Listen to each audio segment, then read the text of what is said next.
It's crazy how many people hate themselves, but pretend that everything is okay. The compassion revolution is simple, but we just got to get it done. Can't be contained.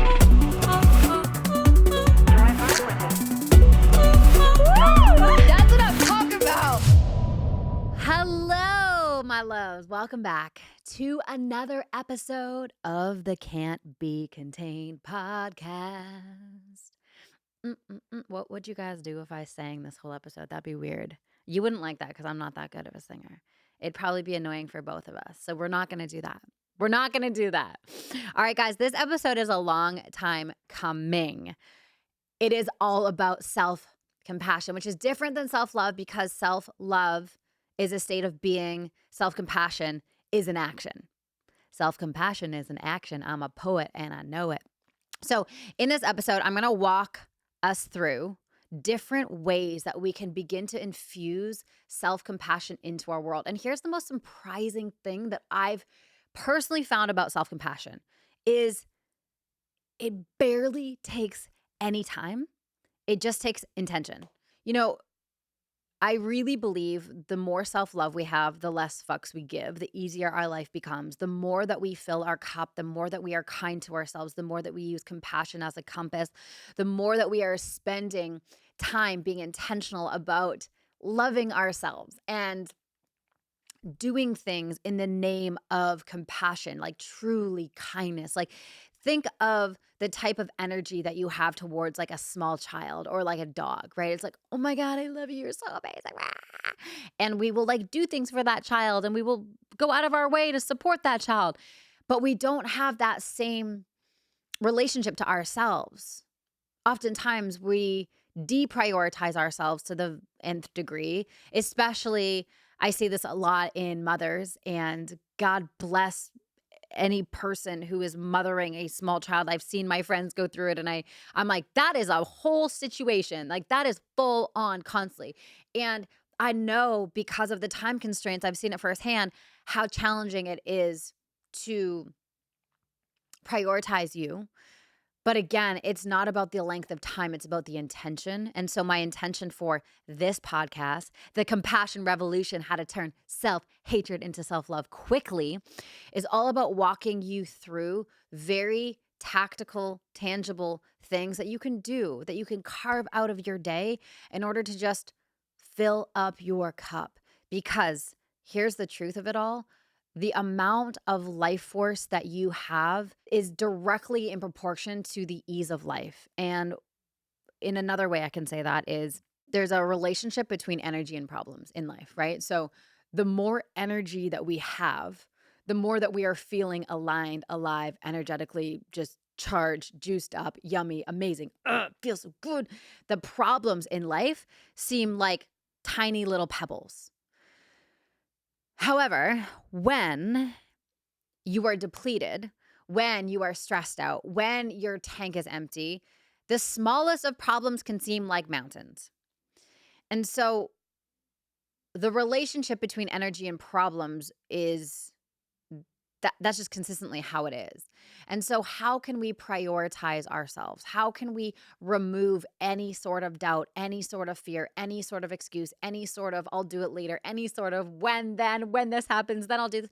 And we truly choose ourselves now. And so in this episode, I'm going to walk you through some of my favorite self-compassion tools that I use on a constant basis to fill up my cup so that I am feeling charged, tuned in, tapped on, feeling alive, connected, and just really operating from a place of overflow. So let's get into it. So we've heard gratitude, but what about self-gratitude? Self-gratitude is a form of self-compassion when we consciously journal about what we are grateful for that we did or who we are, right? And so I could look back on yesterday and I could say, Sam, I'm so grateful for the way that you showed up to the Life Mastermind. Your energy, your passion, your heart pouring into the members, being a loving member of that group, coming from a place of service.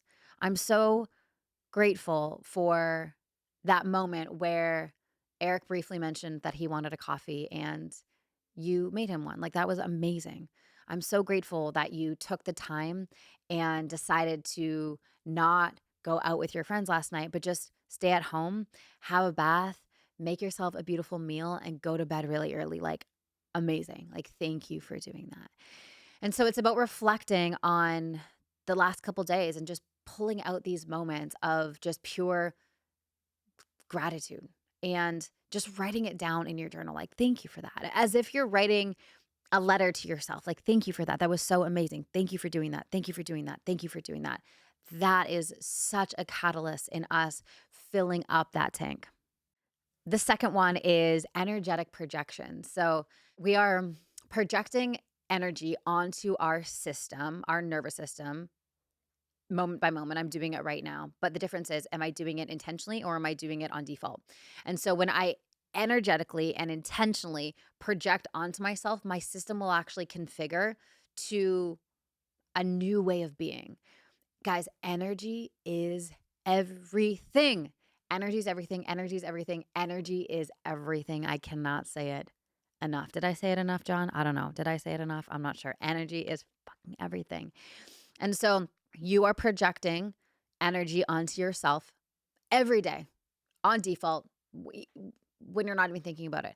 So when we do this intentionally and we decide to project queen energy and we feel into that and we're like, no, I am that.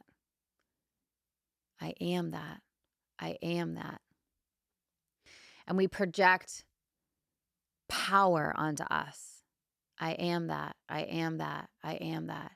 And we think of ourselves as this powerful queen who is so kind and so generous and so collaborative and creative and innovative and visionary. And we just constantly pull on those energies and just shower ourselves. We're taking an energetic shower, and our system is just drinking in what we are projecting onto ourselves.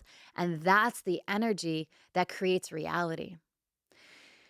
And when we do that, guys, a lot of these things that I'm going to be walking you through, you don't need any extra time to do it, right? As you're listening to this podcast right now, you can do this energetic projection. Maybe you're in your car, you're driving, you're doing dishes, wherever you listen to the Can't Be Contained podcast, you can do that one. So it doesn't take any extra time. The third one is a self-compassion walk. There's something so beautiful about movement and awareness and intention simultaneously. And so in a previous episode, I talked about one of my future self journaling exercises that I do. And I then record it as an audio.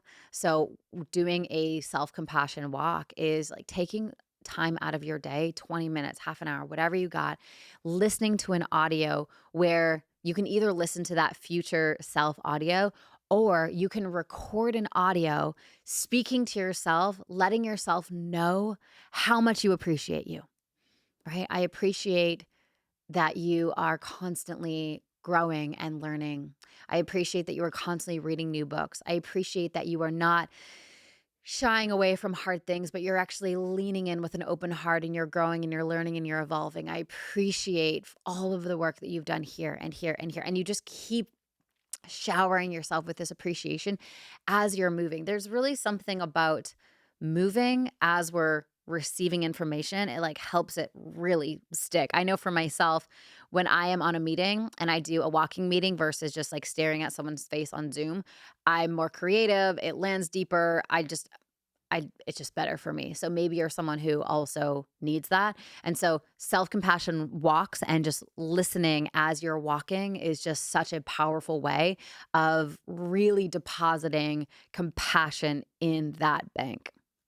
I remember when I was struggling with disordered eating and body image issues, I used to do this practice a lot. And that was called a body scan, where I take my awareness from the top of my head and I scan down and I just bring my awareness all the way down until there's a part of me that says something mean.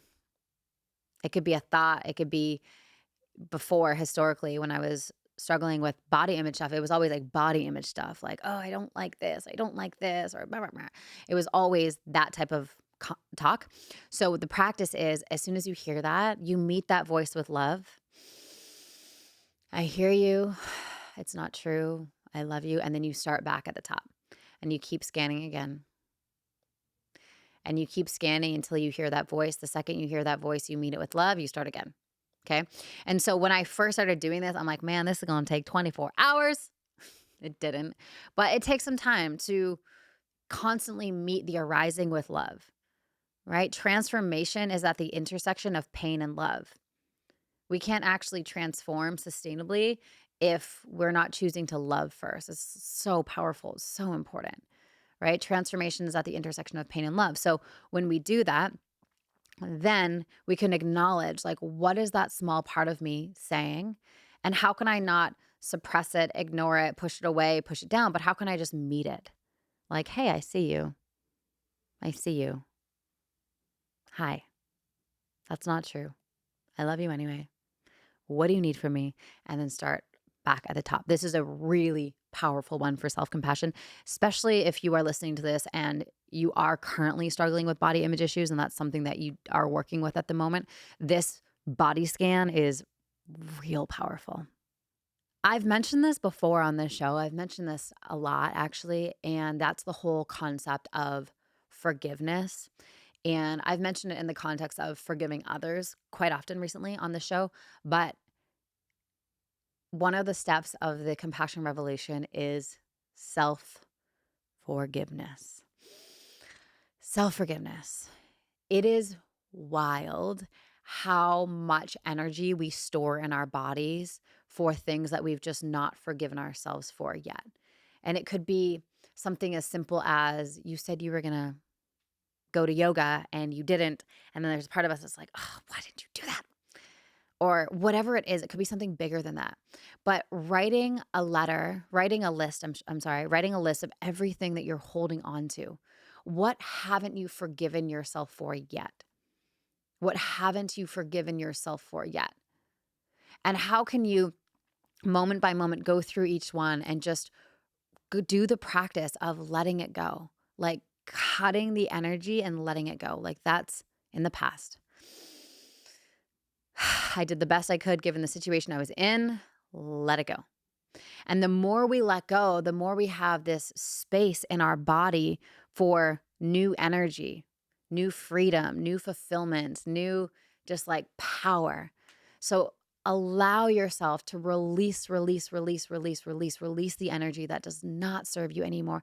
And really allow yourself to get back in your center, back in your body, and open up to something different, new.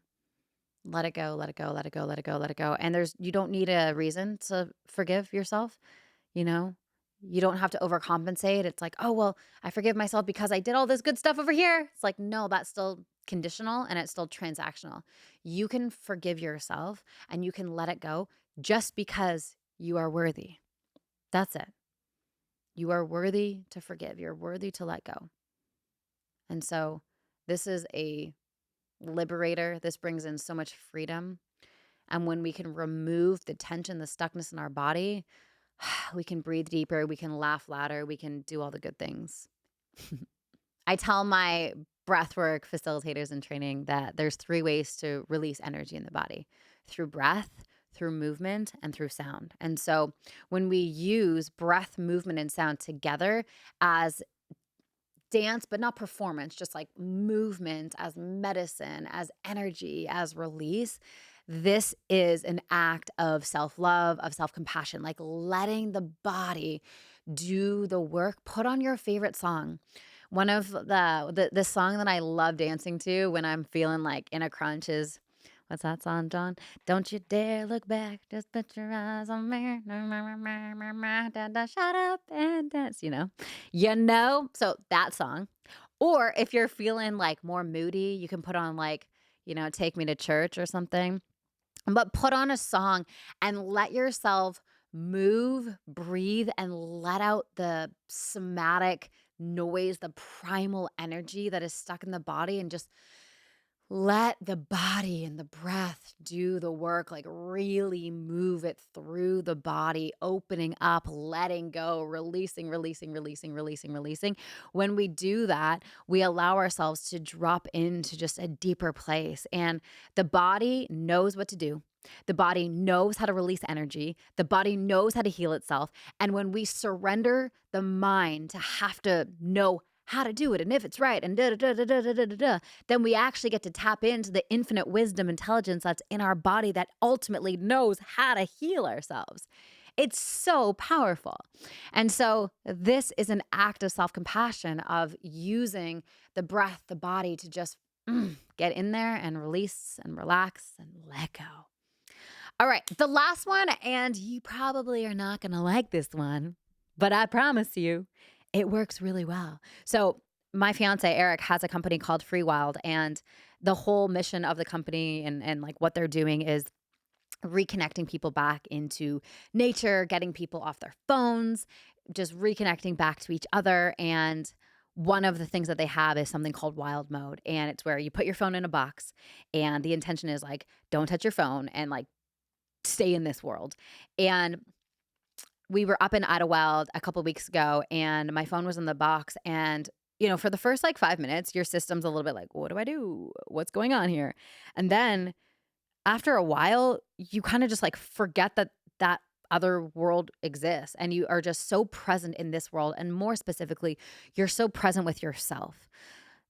In my experience, sometimes when an emotion arises, it's so easy for the phone to be there to distract. And then we don't get to fully feel all the way through unless we're intentional and we don't touch our phone.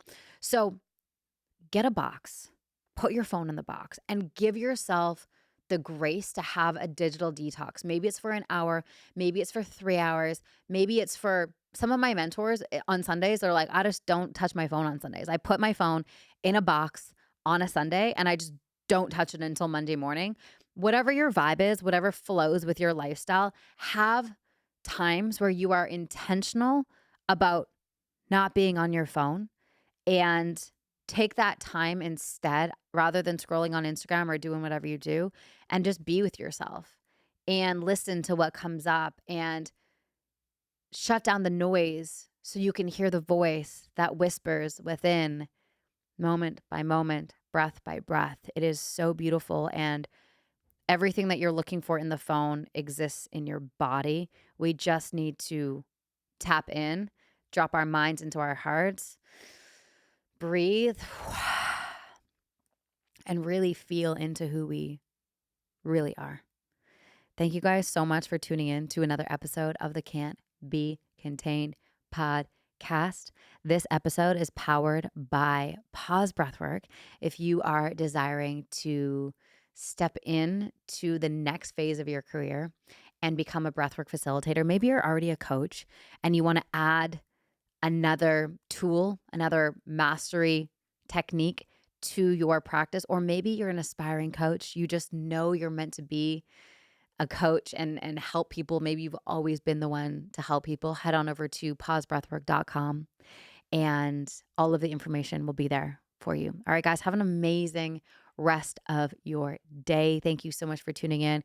If this episode was helpful for you, be sure to give us a 5-star review and review it on iTunes or wherever you listen to podcasts. Have a beautiful day, and we'll see you in the next episode. Bye for now.